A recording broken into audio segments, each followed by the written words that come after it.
kapan waktu penyembelihan hewan kurban, dan siapa saja yang boleh untuk melakukan atau menyembelih hewan kurban, dan apa saja yang dianjurkan ketika menyembelih hewan kurban. Mari kita simak kajian berikut ini. Assalamualaikum warahmatullahi wabarakatuh. Alhamdulillah, wassalatu wassalamu ala rasulillah, Sayyidina wa maulana Muhammad ibni Abdillah, wa ala alihi wa sahbihi wa mawalah, amma ba'du.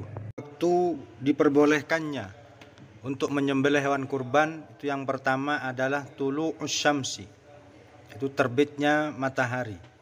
Yang kedua, 2 sholat hari raya sudah dilakukan dan 2 khutbah juga sudah dilakukan. Maka apabila ada hewan yang disembelih sebelum waktu tersebut, maka tidak bisa dikatakan sebagai kurban, artinya batal kurbannya. Sampai kapan udhiyah atau waktu dari penyembelihan kurban? Yaitu sampai terbenamnya matahari pada tanggal 13 Dzulhijjah atau hari tasyrik. Karena ada hadis Nabi Muhammad sallallahu alaihi wasallam, Arafatu kulluha mauqifun wa ayyamu mina kulluha manharun. Dan ada hadis riwayat yang lain, fi kulli ayyamit tasyrik dabhun, dalam setiap hari-hari tasyrik ada penyembelihan. Wahia itu ada ayyamut tasyrik itu adalah salah satu ayyamin ba'da yaumin nahri, 3 hari setelah hari raya Idul Adha. Maka dari hadis ini ulama Syafi'iyah itu berpandangan bahwa hari terakhir penyembelihan kurban itu tanggal 13 Dzulhijjah. Berbeda dengan madhab yang 3, yaitu Hanafi, Maliki dan Hambali yang mengatakan yaumani ba'dahu, 2 hari setelah Idul Adha, berarti 10, 11 dan 12. Begitu juga hadis yang diriwayatkan oleh Imam Bukhari dan Imam Muslim. Awwalu ma nabda'u bihi yaumina hada nusalli thumma narji'u. Kami salat, kemudian kami pulang, fananharu, kemudian kami menyembelih kurban. Man fa'ala dzalika, barang siapa yang telah melakukan hal tersebut, faqad asaba sunnatana, maka dia sudah memperoleh jalan kami atau kesunahan kami. Wa man dabaha, barang siapa yang menyembelih qabla dzalika, sebelum itu, fa innama huwa lahmun, maka itu hanyalah daging, qaddamahu li ahlihi, yang dihidangkan atau disajikan terhadap keluarganya, laisa minan nusuki fi syai'in, sama sekali tidak merupakan hewan kurban. Wa yukrahu, dan dimakruhkan adzabhu, penyembelihan, lailan, ketika malam hari, illa li hajatin, kecuali ada hajat atau kebutuhan. Contoh hajat ini seperti kastigolihi naharon, seperti ketika siang dia sibuk bima yamna'uhu minal udhiyah, tidak bisa ada sesuatu yang mencegah untuk disembelih. Au maslahatin, atau ada maslahah, kata yasuril fuqara'i, seperti mudahnya orang-orang fakir, lailan, ketika malam hari.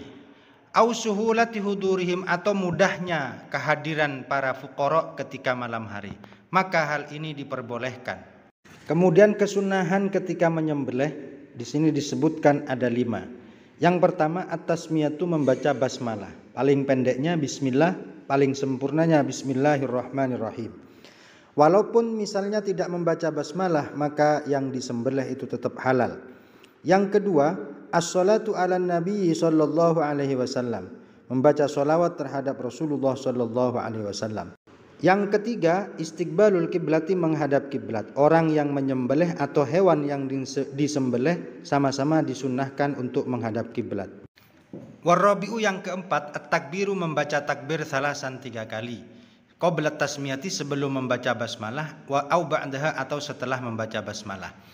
Wal khamisu, dan yang nomor 5, ad-du'a bil qabul, berdoa dengan qabul atau diterima. Misalnya, Allahumma hadhihi minka wa ilaika fataqabbal, ay hadhil udhiyata, nikmatum minka alayya wa taqarrabtu biha ilaika fataqabbalha minni. Kemudian ada beberapa kesunahan yang ditambahkan, seperti menggunakan pisau dengan mata pisau yang tajam sebelah dengan yang sangat tajam, atau ketika hewan mau disembelih itu menghadap ke kiblat dengan posisi anggota badan sebelah kiri berada di bawah, artinya kepala berada di selatan. Kemudian 3 kakinya diikat kecuali kaki kanan sebelah depan. 4 hal yang perlu diperhatikan dalam menyembelih hewan. Yang 2, itu wajib, yang 2 lagi itu sunnah. Yang pertama, qat'ul hulkum, ada jalan nafas yang harus diputus, itu wajib. Yang kedua, al-mari, jalan makanan dan minuman juga harus terputus. Kemudian yang ketiga dan yang keempat, ad-dadajain, itu adalah urat yang di sebelah pinggir dari leher, itu dianjurkan atau disunnahkan untuk juga dipotong. Nukot umadukiro, dan pemotongan yang disebutkan di atas, artinya hulkum dan mari, daf'atan wahidatan, itu dalam 1 kali. La fi daf'ataini, bukan 2 kali potong. Kalau 2 kali potong, maka hewan yang disembelih menjadi haram. Wa mata baqiya syai'un minal hukum wal mari lam yahilla al madbu. Apabila al hulkum atau jalan nafas, wal mari dan jalan makanan itu belum terpotong, maka hewan yang disembelih itu juga menjadi tidak halal.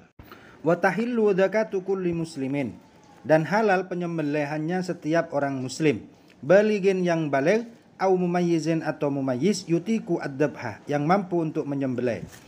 Wa zakatu kulli kitabiyin, dan penyembelihannya setiap orang yang beragama kitabi, Yahudiyin yang Yahudi, au Nasronin atau Nasrani. Wa yahillu, dan halal juga, dzabhu majnunin, penyembelihannya orang gila, wa sakron, dan orang yang mabuk, fil adhar, menurut kaul yang adhar. Wa tukrahu, dan dimakruhkan, zakatul a'ma, penyembelihannya orang yang buta.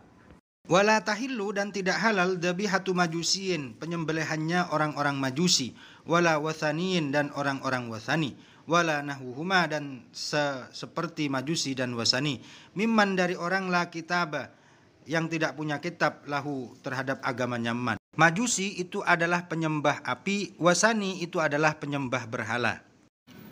Alasan sobi mumayyiz, sobi goiru mumayyiz, orang gila dan orang mabuk, halal penyembelihannya menurut kaul adhar, li'anna lahum qasdan wa iradatan fil jumlah, karena mereka masih punya kehendak secara keseluruhan. Tapi menurut kaul yang kedua, la yahillu, tidak halal penyembelihan sobi mumayyiz, sobi goiru mumayyiz, majnun dan sakron. Kenapa? Lifasa di qasdihim, karena rusaknya maksud atau niat mereka. Demikian penjelasan di part kali ini. Tetap pantengin Pena Masa Channel, ilmu, bahasa, dan sastra. Jangan lupa tetap tertawa. Semoga bermanfaat. Wassalamualaikum warahmatullahi wabarakatuh.